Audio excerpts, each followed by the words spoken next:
So welcome everybody. Welcome. We are excited to have you join us today for Shared in the Kitchen, Ukrainian Cuisine with Sonya Sanford. I'm Jessica Jablon, California Regional Director at Shared. And for those of you who don't know about Shared, we help women and families facing breast and ovarian cancer, as well as those who are at elevated genetic risk through free, confidential, and personalized support and resources. We also provide health education throughout the country. One of our goals is to make sure that we're offering healthy living and cancer prevention information to you and giving you what support you need.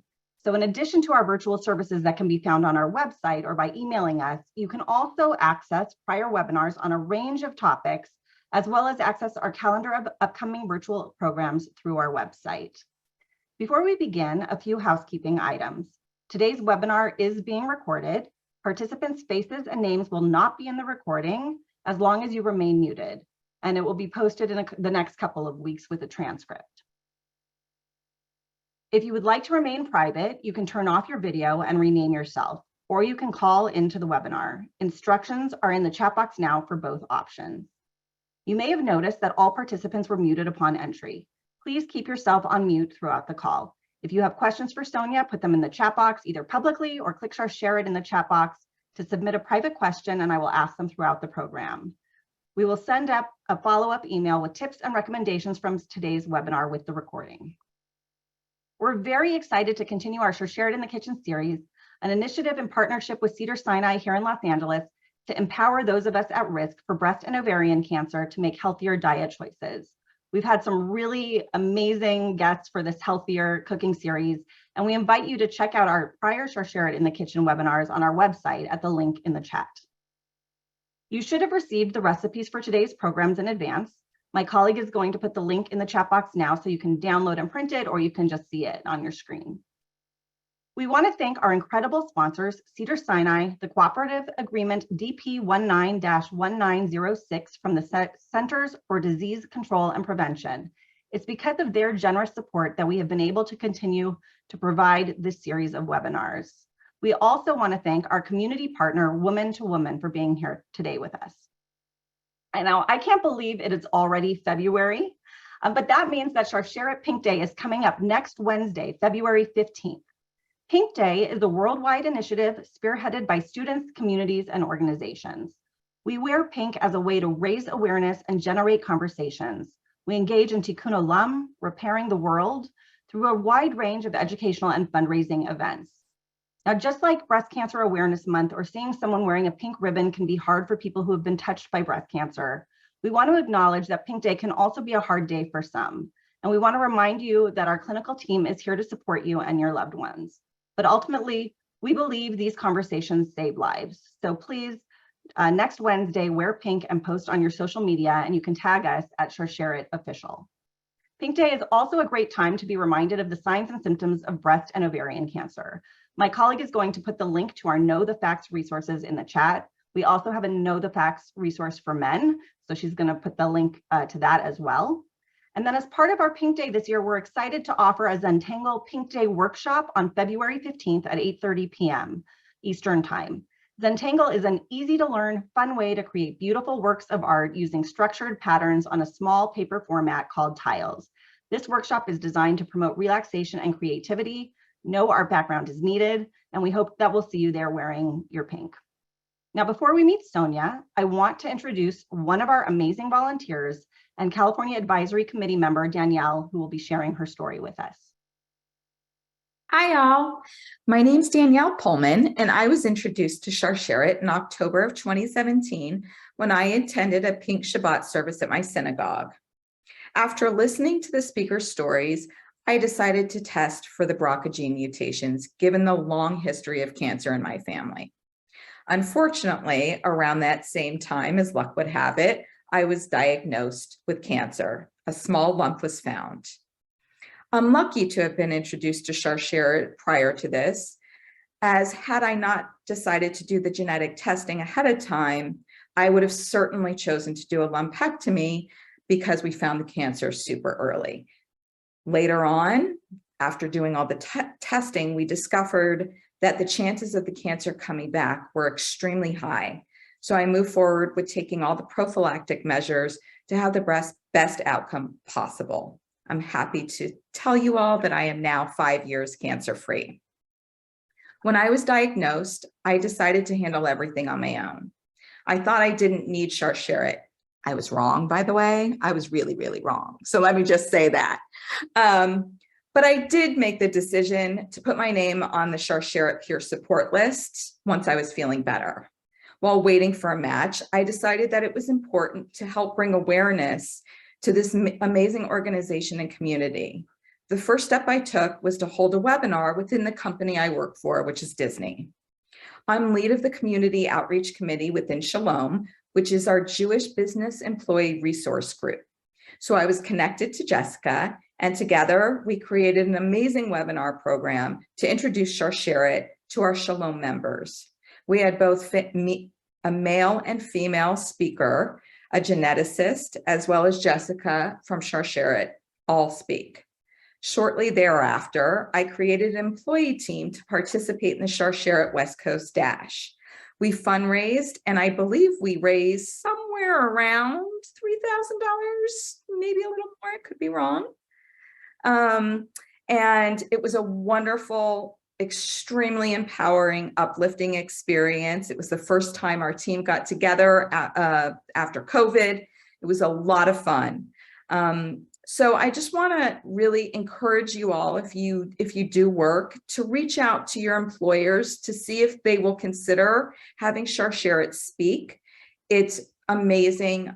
Our entire group was so engaged, and they've now made the commitment to include Charsheret in ongoing efforts by continuing to contribute to the West Coast Dash. And we are going to continue doing webinars and staying involved as often as possible. So thank you for listening to my story, and have a wonderful cooking experience. Well, thank you, Danielle, so much. You know, it's been such a pleasure getting to know you and working with you. And I mean, it was unbelievable with the West Coast Dash, the amount of money that Team Shalom raised, and I'm just so glad that you're involved. We're really lucky to have you, and so thank you. Thank you. Now I'm so excited to welcome Sonya Sanford. Sonya is a writer and chef based out of Portland, Oregon. She's a screenwriter and food writer specializing in Ukrainian and Soviet food, modern Jewish food, and seasonal cooking. Her culinary background includes chefing, food styling, teaching, and food writing, and she was the founder and owner of Beetroot Market and Deli. She's a regular contributor to the Nosher, and you can find her recipes there on her Instagram at Sonya Michelle Sanford, and on her website, sonyasanford.com.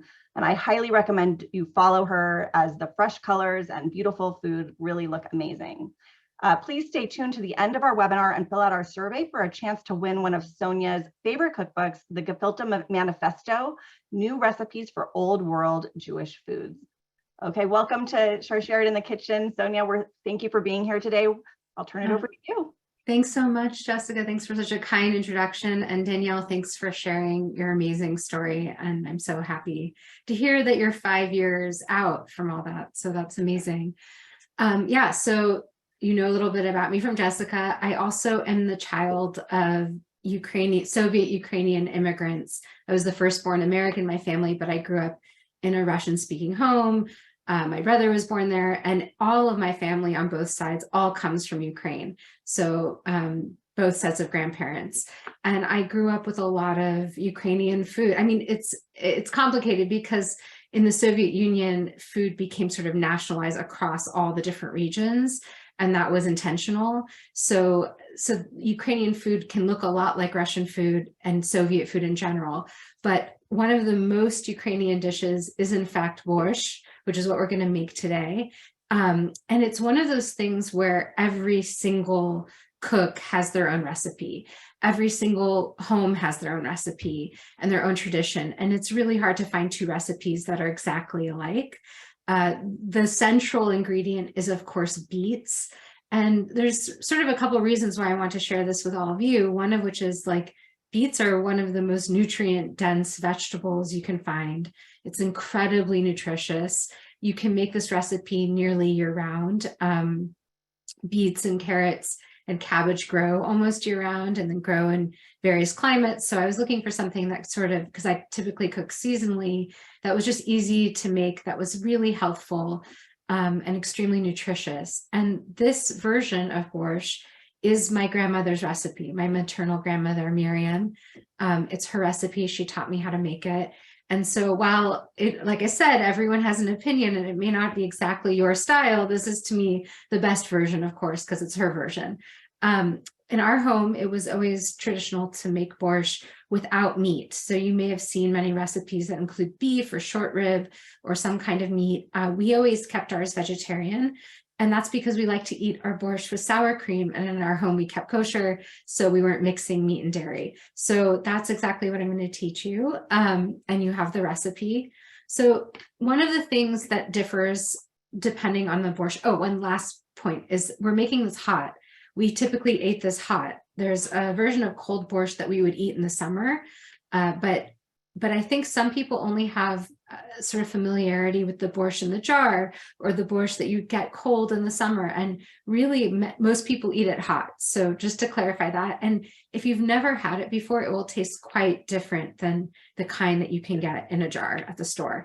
So if you're a little afraid of like, this doesn't seem good, I promise you it's worth a try. So there's different ways to prepare the beets. And again, I'm using my grandmother's method. She always shredded and her carrots and her beets. You can cube them small if you don't like the texture. Just know that like the color is going to completely leach out of the beets. So again, if you don't like the way that looks or you don't like the texture, then I recommend cubing your vegetables. I'm using about a pound of carrots and about a pound of beets. It ends up being about like 3, medium largest beets the size and 2 very large carrots, or you can use 3 carrots. And you don't have to be terribly exact with any soup. You should do this to your liking. Also, each carrot, each beet tastes different depending on the time of year, where you got it, etc. So these are all just guides. Use your heart, use your intuition. I have the stove going. I'm going to put that on medium heat to saute or medium low, depending on what your stove is. I'm using sunflower oil. Again, that's because that's what my grandmother used, but you can use any oil you like. And you could use very minimal oil for this. It's just a little to sweat the vegetables. You can use olive oil. You can use whatever avocado oil I often use. I typically stay away from coconut just because it has coconut flavor, but any neutral tasting oil is great. And so with all the shredded beet, if I didn't make this clear, I did this with the shredder attachment on my food processor, and I've certainly shredded this by hand as well if I didn't have a food processor. And my grandmother did both too. So you can use what you got. And again, if you don't want to shred, then you can cube and the flavor will be the same. It's just a matter of texture. So I'm going to add all these carrots and beets to that pot. And I'm also going to add about this is 1 large onion that I diced. And you don't need to dice it too small. You can dice it however is easy for you. I did a rough dice. My grandma actually, this is the one place where we deviate. She would take a whole onion and just stick it in the pot, and she would sort of sweat the carrots and beets in a separate pan and then add them to the pot. And so I kind of just do things a little bit differently there, but everything else is hers, including the ingredients. I'm just going to grab a spoon. Okay, so we're going to let this sweat, and that just means that you're basically softening the vegetables, allowing their flavors to come out in the oil before you start adding many other things to them. Especially with onions, it helps to build flavor in any soup, to get them a little cooked. They have more depth of flavor after you saute them. That's why you always see that happening. So we're going to do that efficiently for the sake of time. I'm just going to give it a second. And I don't want to waste any beets. So scoop those out.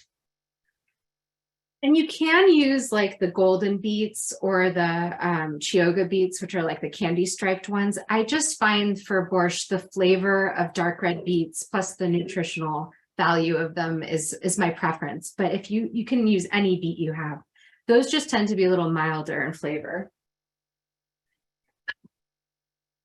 Okay, so while that softens, I also want to season it with salt. If you're watching your salt, then just use a little bit, but I think it also helps draws out the liquid, which will draw out the flavor. So at this stage, I kind of salt at every stage that I'm cooking. So I'll salt now, and I'll salt each time I'm adding things to the pot. And again, if you're watching your salt, then don't do it that way. But I would say if you're going to use any salt at all, this is a good time to use it.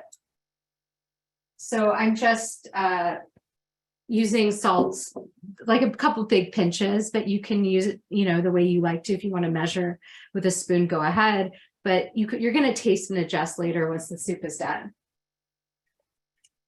Okay.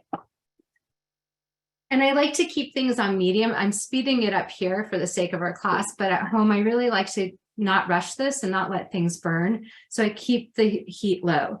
The other thing I'm going to add is, I would say, like a copious amount of chopped garlic. This is probably 6 cloves. Garlic's really important in this dish. If you don't eat garlic, you can still make it. I don't want to say that it's like essential. Beets are essential. You can't make this without beets. Garlic you could skip, but I personally think it's like an important flavor. So if you like it and you can eat it, it's great to add. In fact, my grandparents, the way they would eat this is with whole cloves of raw garlic on the side and just slices of thick bread. And they would literally eat whole cloves of garlic and, you know, eat their soup at the same time, which I never was brave enough to do as a child, but was always impressed by. There is something about garlic and beet, like the sweetness of beets and the sharpness of garlic just really pair well together. Okay, so we're going to let the garlic sweat for just a moment. And that's also really important because you don't, the way that garlic tastes once it's cooked is sweeter and milder. So you don't want to have it with that raw, aggressive, sharp taste. So I'm going to let that do that. And while that's sweating, I'm just going to prepare my potatoes.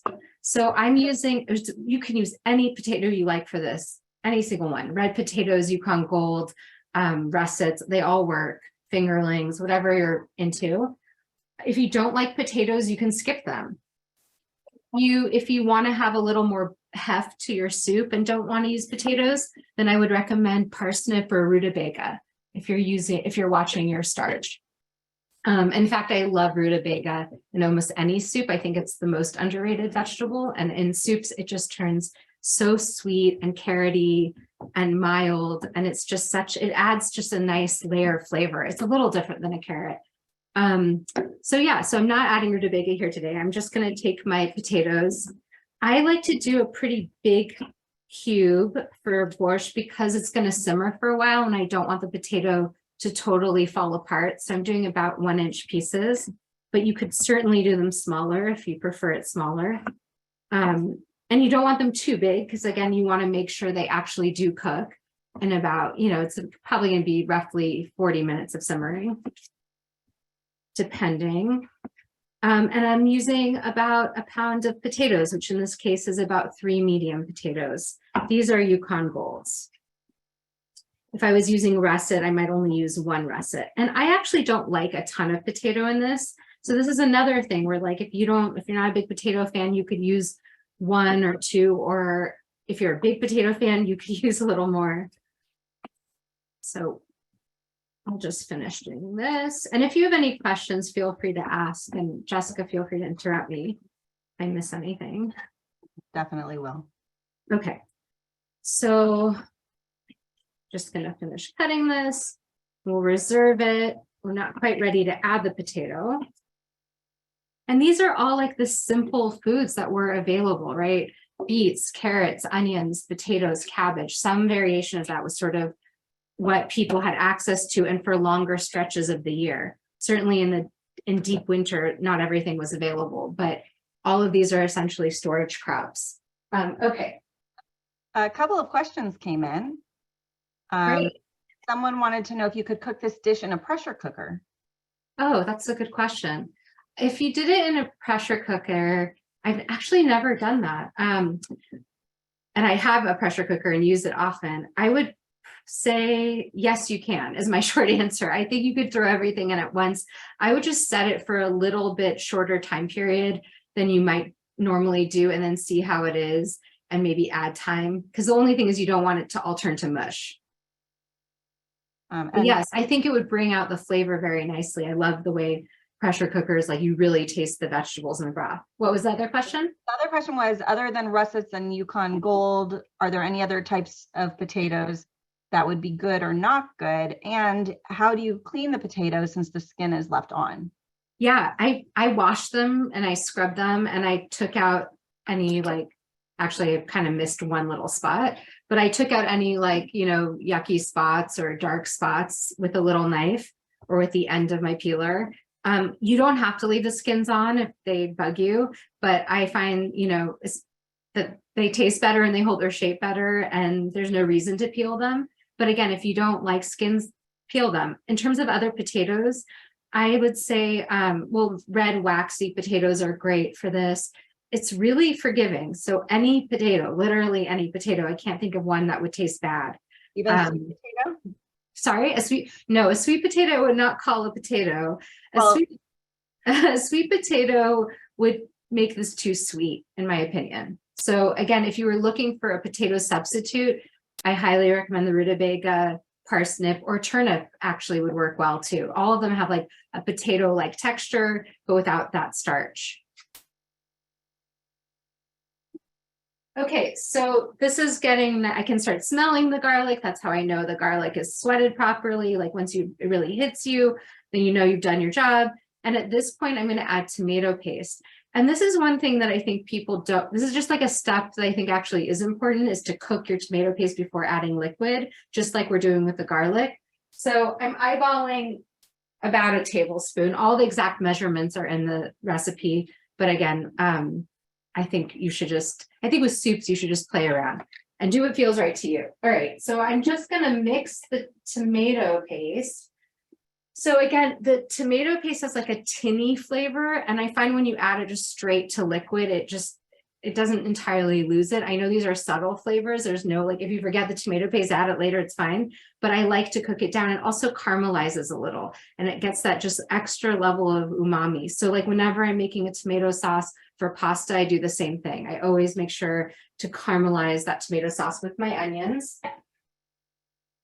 Okay. I'm going a little faster than I normally would. I would really give this a solid several minutes. And at this point, we're adding canned tomato. Well, I have canned diced tomatoes. I also write in the recipe, you can use tomato puree or fresh tomatoes. Tomato is another very important ingredient in this recipe. If you can't eat it, again, certainly omit it.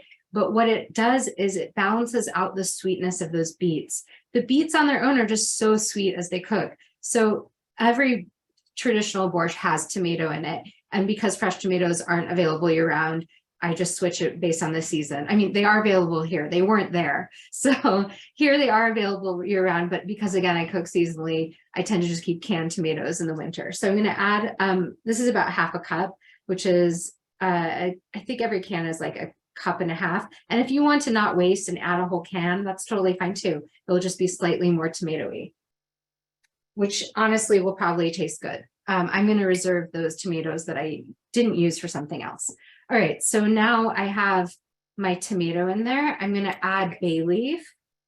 And yes, bay leaf does have flavor, even though people sometimes think it doesn't. I think it also is a necessary ingredient, because this is one of those things where there's actually not that many ingredients if you're really thinking about a complex soup. And so each one to me matters. So I like to use a good bay leaf, one or two or however many you desire. I'm going to add the potatoes. And now I'm going to add liquid. You can totally use vegetable stock, but more often I use just water because all of these things are flavorful on their own. So I'm using about 12 cups of water, but you can eyeball it. Sometimes I want my borscht a little bit looser, so I'll add more liquid. Sometimes I want a little thicker. You can start with the amount in the recipe and then modify it to your liking. At this point, I'm going to raise the temperature. I want that to come to a simmer, and I want to be a gentle simmer. So immediately after it comes to a simmer, I'll turn it down again, and I'll let that simmer slowly for about 30 minutes before I add the cabbage. This is just how my grandmother taught me, like I keep saying, but you can add the cabbage now and it will be fine. I just usually add it later because it doesn't take as much time to cook. and we'll just get that ready. There's a few more ingredients I add with the cabbage, but we'll start with the cabbage. So I found this beautiful like purple Savoy, but any cabbage will work. It's very versatile. And in fact, sometimes when I don't have cabbage, I add kale, or if I don't have any of that, I'll add the beet greens. If I get a whole bunch of beets, I'll just wash the beet greens really, really well, and I'll add those. So you can use a combination of greens. You could use whatever cabbage you like, Savoy, green. I typically don't use purple cabbage for this, but you absolutely could. It may just darken the color of the soup a bit. But yeah, every single kind of cabbage works. I really like Savoy. It's kind of tender and pretty. I mean, so I'm a sucker for beautiful produce, but again, flavor wise, it doesn't radically change the dish. And then I'm just going to cut this into like strips. I'll show you in a minute. It looks like there's a question. There is. Could you shortcut and use a bag of coleslaw instead of chopping up cabbage? Absolutely. That's such a great tip. Yes, go for it. And then someone else wanted to know, what stories did your grandparents tell at the table? Oh, wow. That's such a sweet question. Yeah. I was so lucky that I lived in the same city as them and got to see them all the time and was at their table. I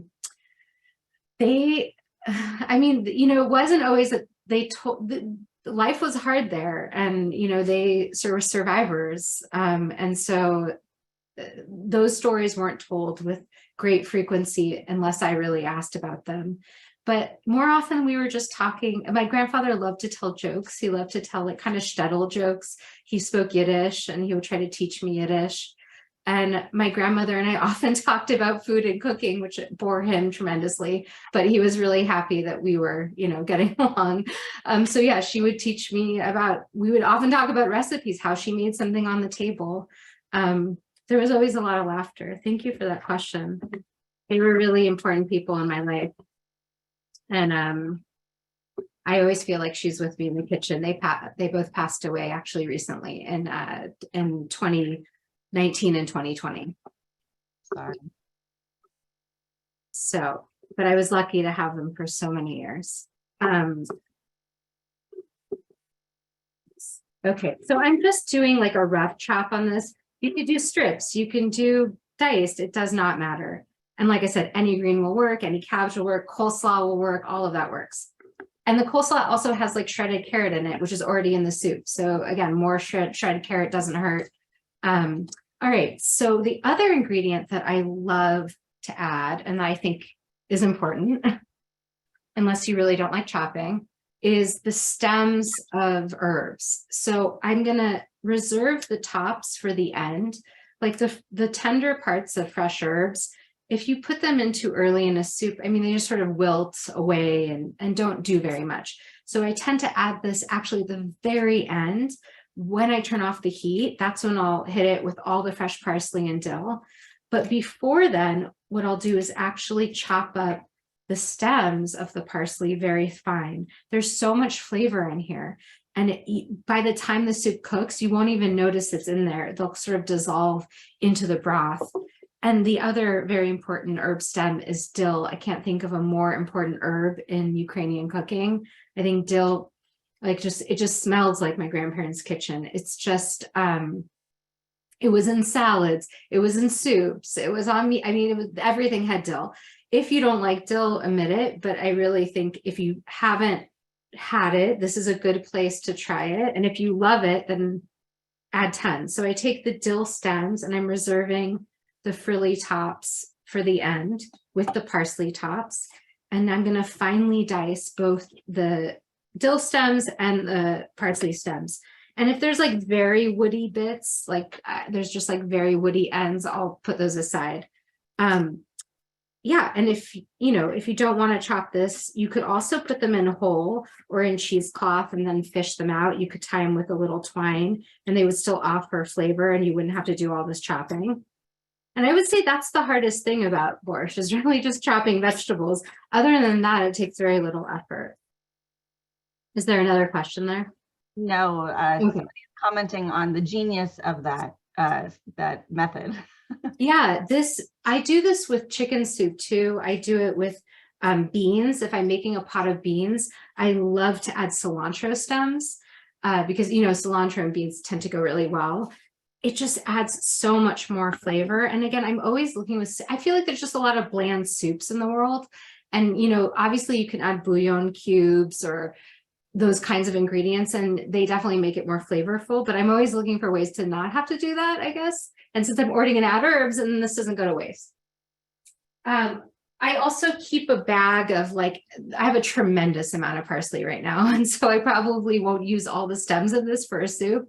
So I'll cut off the stems and I keep a bag in my freezer. And when I make stock, I throw in the frozen parsley stems or dill stems, again, because they add flavor for any broth, chicken broth, vegetable broth, any broth. Well, it's funny. I think, you know, dill, we haven't had any conversations about, but the cilantro, people have very strong feelings about cilantro. Yes, I'm aware. But if you don't have the gene that makes it taste like soap and you like cilantro, then I recommend it. Right. Somebody was asking if you can use the food processor for the stems, like. Yeah, absolutely. You totally can. Yeah, I would just, but not through the grater attachment, obviously, just the regular attachment, the regular blade. You can absolutely pulse them. And I think you could do that with the cabbage too. So you could really do all your chopping in your food processor if you needed to. I kind of like enjoy chopping, obviously, otherwise I wouldn't have become a chef, but I understand that not everyone does. All right, so this is reaching a simmer. I'm going to turn it down and we're going to move on to our next recipe. The other part of Ukrainian cooking that I'm sharing today is pickles. You know, preservation and pickles are such an important part of our heritage. I mean, Jewish heritage, Ashkenazi heritage, but I would say Sephardic as well. Preserving foods was an essential part of all of our ancestors' lives wherever they lived. And in Ukraine, you know, pickling was very prevalent, partly because so much grew in Ukraine. I think you may have known that it was the breadbasket of the Soviet Union. It's a very like fertile place, especially in southern Ukraine and along the Baltic Sea. So there was just so much produce in the summer, and it was essential to preserve it and keep it. So I'm just going to teach you one moment while I get a few ingredients. Well, you have a bunch of people here who are really excited about having hot borscht for Passover.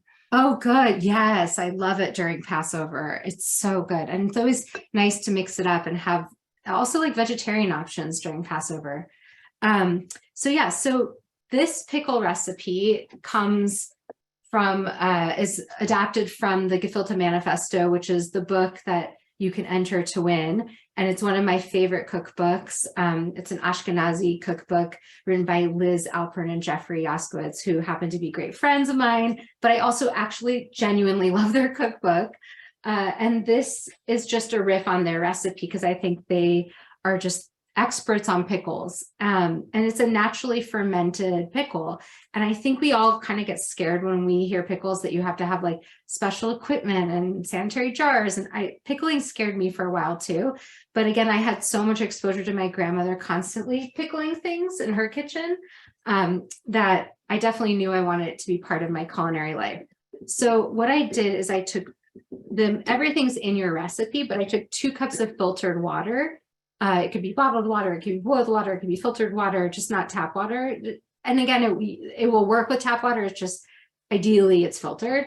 I've certainly actually made pickles with tap water before. And then I took a tablespoon and 1 teaspoon of Diamond brand kosher salt. The brands matter because they have different levels of salinity. So for pickling, it helps to use the amounts and the brands given, but you could, if you have a different kind of salt, you want to use like sea salt or Himalayan salt, you could easily do a Google search for these ratios. But for the sake of time, I'm sticking with this.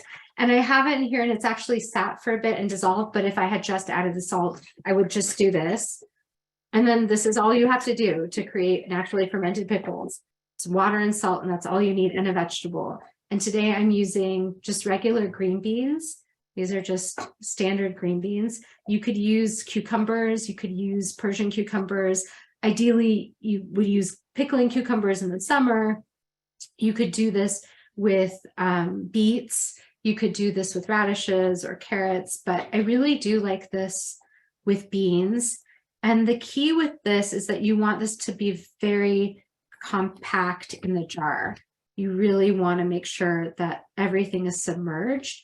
And if there's not enough liquid, then there's instructions about how to add more liquid, because you want everything completely under. And if it starts floating, then you want to put something clean in there to weigh it down. So sometimes I'll put like a small dish. There's special pickling weights, they're called, that you can buy, but it's not necessary. So once this is, and after we end, I'll top this off, but you can see it's all quite tightly packed in there. Again, just salt and water in the proportions listed. And I'm using all these mason jars. The larger size are 1 quart. So I'm using a 1 quart jar to 2 cups liquid. I'm going to add a couple cloves of garlic that have been smashed. I'm going to add some peppercorns. You could add mustard seed. I'm going to add a bay leaf to the, yeah, we add a little one, and that's it. And then again, making sure everything is totally submerged. I'm going to cover this, and for the next few days, every day, I'm going to open it up. I'm going to put it probably, you know, in a cool, dark place. It shouldn't be sitting in a warm place or on your fridge or in the window. I'll put it in a cool, dark place, and every day for the next few days, I'll open it.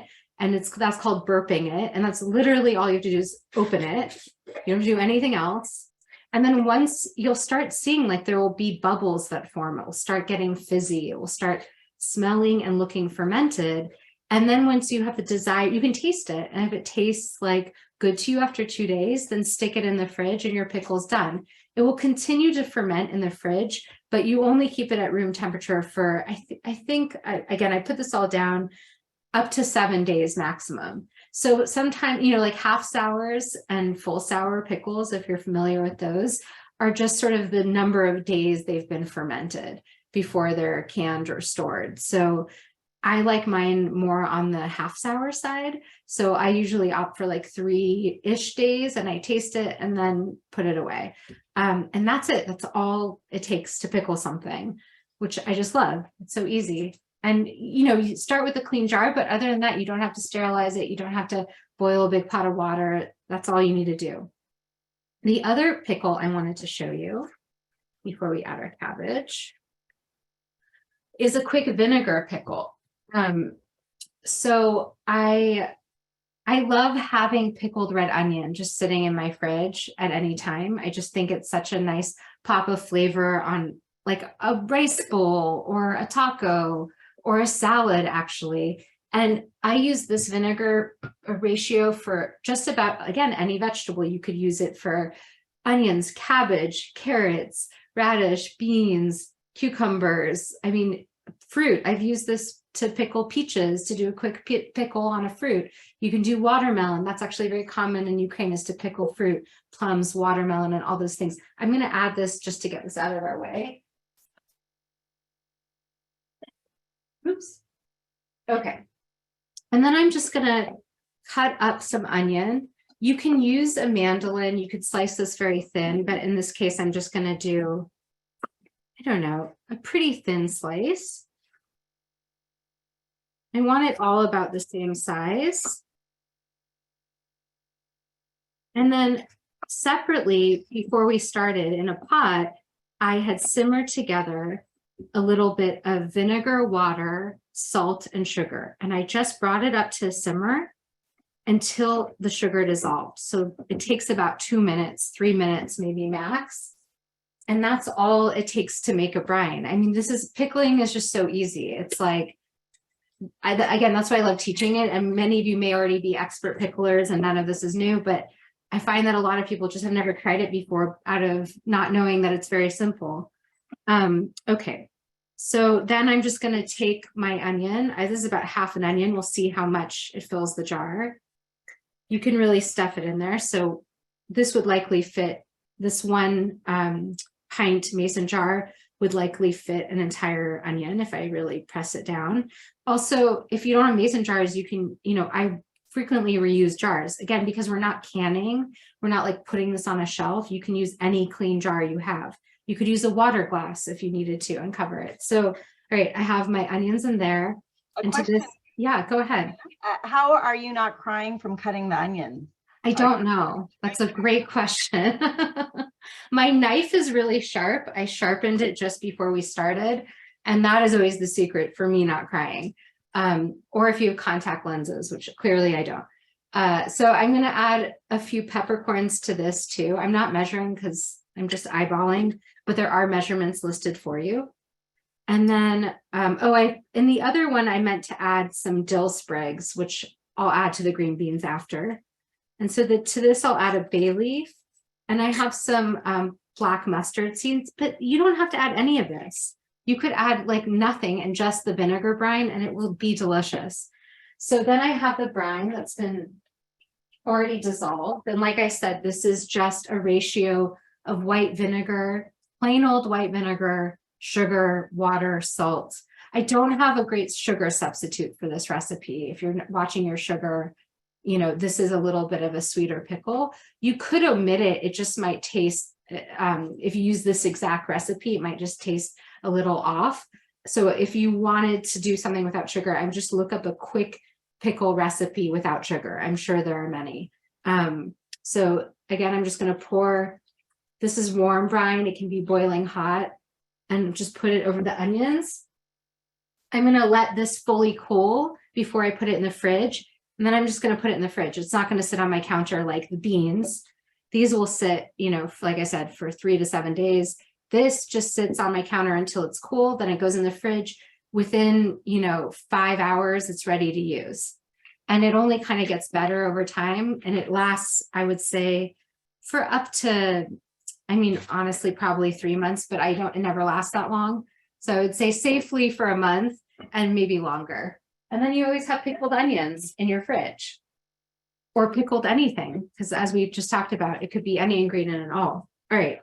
And then the last recipe I wanted to share with you, it's not even a complicated recipe, and many of you will probably be familiar, but it was just really common in our house to eat smoked fish. I don't know if it was that way for all of you, but it was such a part of our life. My grandmother made a lot of her own like gravlax type cured salmon. We lived in Seattle where salmon is really abundant. And so she was always kind of making her own also cured fish, which I love to do as well. But this isn't going to be that elaborate. We're going to use some store-bought smoked fish. And I'm just sharing a very simple salad. And I think the reason is not because you don't know how to make a smoked fish salad, but I find that this one, it's one I served at my deli that people really loved. And it's one that is just a great thing to have in the fridge for breakfast, for sandwiches, or if for a meal with borscht, to have, a side of salad and smoked fish is just such a lovely meal. So I'm using smoked trout. In the Northwest, it's really hard to get whitefish. It just doesn't, if you're from New York, you're very lucky because all the whitefish seems to be there. We actually do have whitefish locally, like swimming, but no one's fishing it. There's no market for it. So it's very hard to get. So I love this particular recipe with whitefish if you can get it. And if not, smoked trout works. Or another thing that I really love if I can get my hands on it is smoked sable fish, which is also sometimes called smoked butterfish. Any of those fish will work. And then I just took off the skin, and I'm going to look and I'm going to start crumbling it up and making sure that I'm not getting any bones in there. If there's a bone, I just remove it.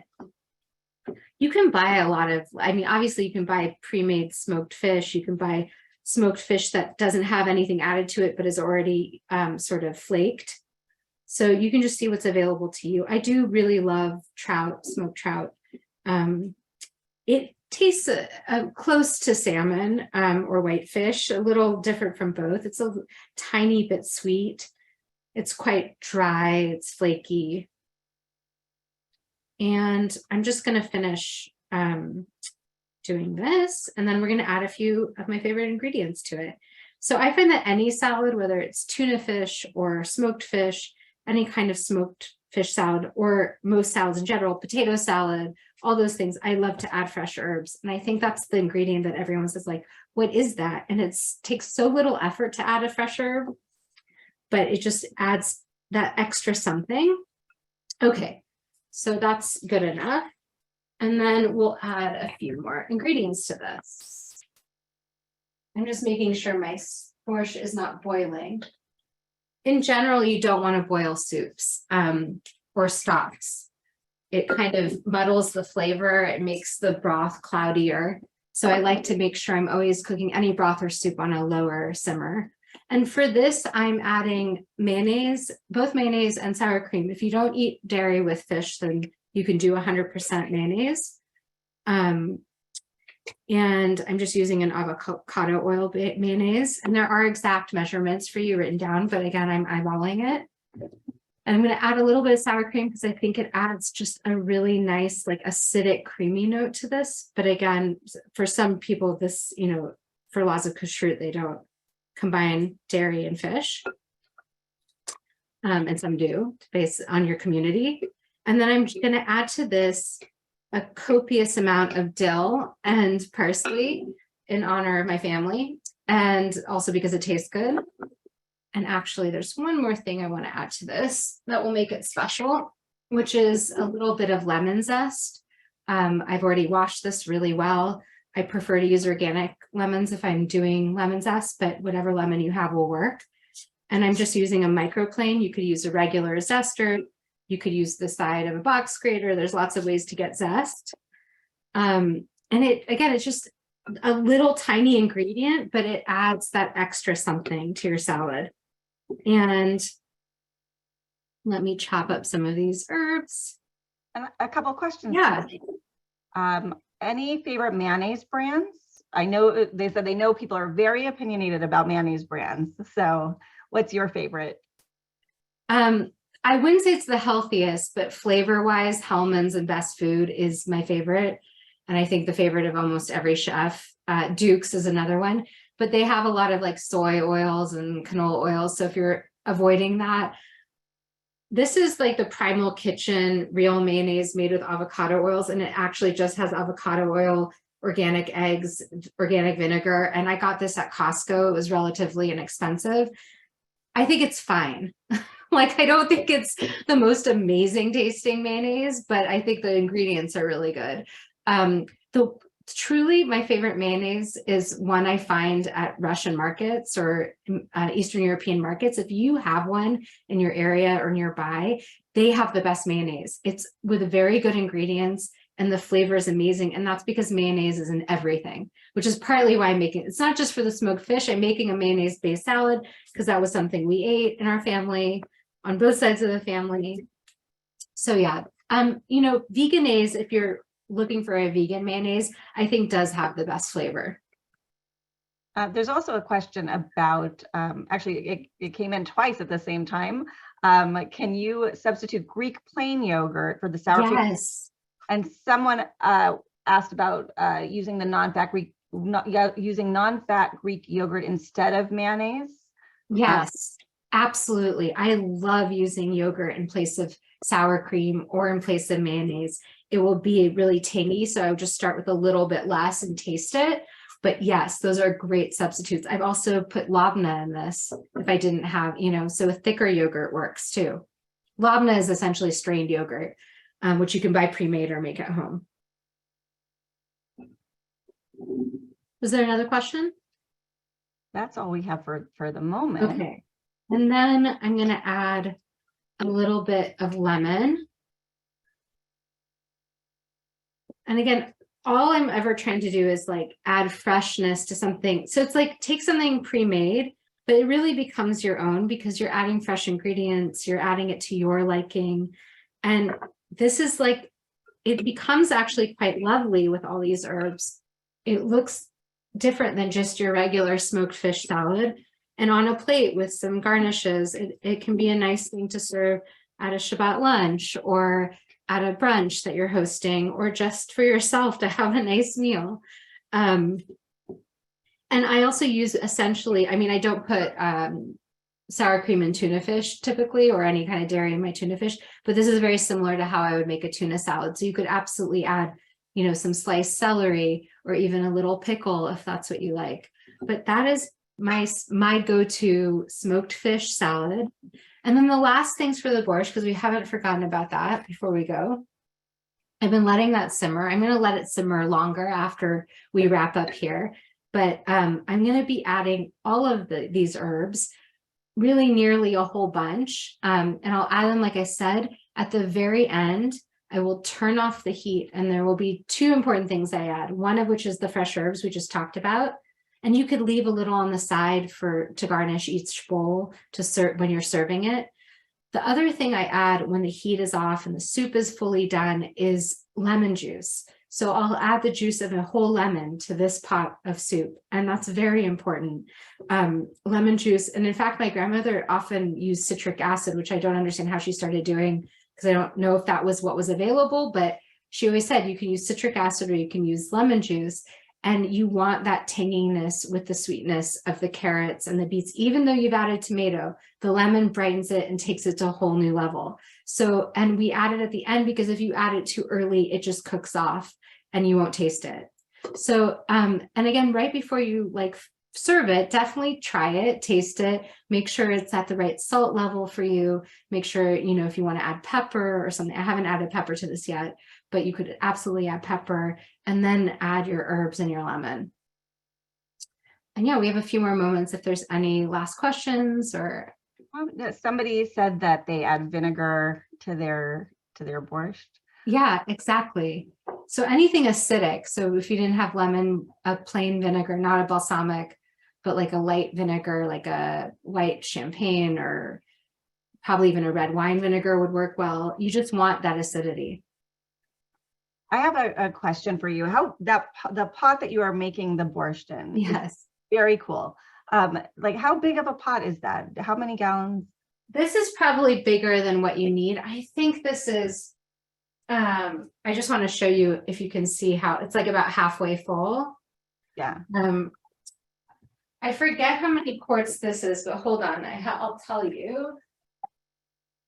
Pardon the sound. This one is a 5-quart pot, like a 5 to 6 quart pot, and I often make it in this. So you don't need as giant of a pot. It's just the pot I always make borscht in, so I become attached to it. You could use a smaller pot. See why it's such a bright and colorful, a happy pot, right? It is a happy pot. I love to have a little color in the kitchen. Right. Somebody asked if you add lemon juice to chicken soup or any of your other soups. Yes, what a great question. I do add it to chicken soup, and it really makes all the difference. Again, I add it at the very end. The other one I would say for me, sometimes I don't add it to chicken soup, sometimes I do, but the one I never make without lemon is lentil soup. Adding lemon to any pot of lentils, even not soup, and beans in general, I add vinegar or lemon at the end.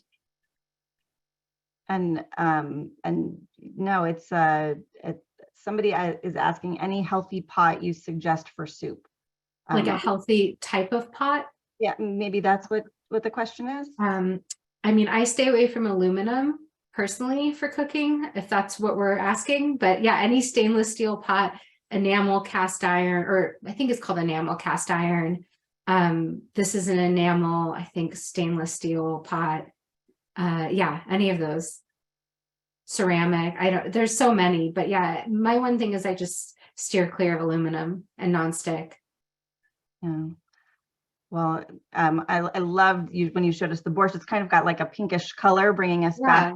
It seems like it was the perfect recipe to be talking about Pink Day with. So yes, and especially when you add the last thing I don't think I mentioned is, at the beginning I mentioned we always served it with sour cream, but when you add that sour cream in, then it really turns pink. Yeah. So it will be perfect for Pink Day. You can all make your borscht for Pink Day. Yes. So it's, and I think, yeah, this has been amazing. Are there any other things that you want to add? Is there one last question about nonstick? I can. Oh yeah. Someone just is nonstick good? She said she's sorry she missed it. Oh no, I typically don't use nonstick because it's made often with Teflon, but I'm also a believer of getting into fear is actually more damaging than whatever you're using.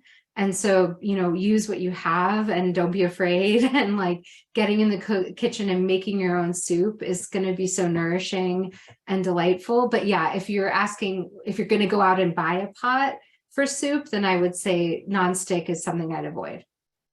And is cast iron good? Yeah, I love cast iron. It's just for a soup, it's like if it's not enamel cast iron, meaning it doesn't have some kind of like protection, if it's pure cast iron, I think with tomato-based things and acidic things, like it can kind of just start to taste a little metally, like it leaches some of the cast iron, which doesn't hurt you in any way, but it just might not taste as good. Oh, well, you know, and now people are just saying thank you. So, well, thank you all. I'm so happy to be here with all of you, and thank you for inviting me.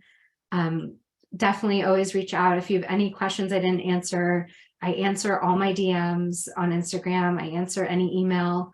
If you email me and you don't hear back, check your spam, because I really do answer them. So always feel free to reach out. And yeah, I'm so just happy to be able to share this with all of you. well, thank you so much. We are so grateful that you were here today, and I loved hearing your recipes, and I loved hearing about your grandma, like your grandmother. That was just so special for all of us. And so thank you for being here. We recommend that you follow Sonya on her social media and check out her website. You know, her social media is being put in the chat. I'm just gonna do that. And special thanks again to Danielle for sharing her powerful story with us this morning. We're really grateful. Please take a moment to fill out a brief evaluation survey that is linked in the chat box now. Like I mentioned before, we're giving away one copy of one of Sonya's favorite cookbooks to someone who fills out the survey. Evaluations really do inform our future programming, so thank you for taking just a couple minutes to fill it out. Please never forget that our social workers and genetic counselor are here for you and your loved ones. Share It provides emotional support, mental health counseling, and other programs designed to help navigate you through the cancer experience. All are free, completely private, one-on-one. Our number is 866-474-2774, and you can also email us at clinicalstaff@shareIt.org. Finally, I want to share a couple of exciting webinars coming up. First is the Pink Days Untangle workshop I mentioned earlier, happening on February 15th at 8:30 Eastern. Then we have a peer support training webinar on Wednesday, February 22nd at 8 p.m., 5 p.m. Pacific. Whether you have already enjoyed the rewarding experience of serving as a peer supporter, or are still waiting for your first Share It match, or are considering becoming a peer supporter, please join us. And then finally, mark your calendars for the next Share It in the Kitchen, which is going to be on March 22nd at 11 a.m. Pacific, 2 p.m. Eastern. Join new cookbook author and mama chef blogger Karen Nochomowski as she teaches us how to make a few delicious, healthy dishes from her debut cookbook, 6-minute dinners and more, 100 super simple dishes with 6 minutes of prep and 6 ingredients or less. Please check out our website regularly to see what topics are coming up. The link for that is in the chat. And you can also access the recordings and transcripts of all of our past webinars on our website. From all of us here at Share It, thank you for joining us today, and we look forward to seeing you on Pink Day next Wednesday. Thank you.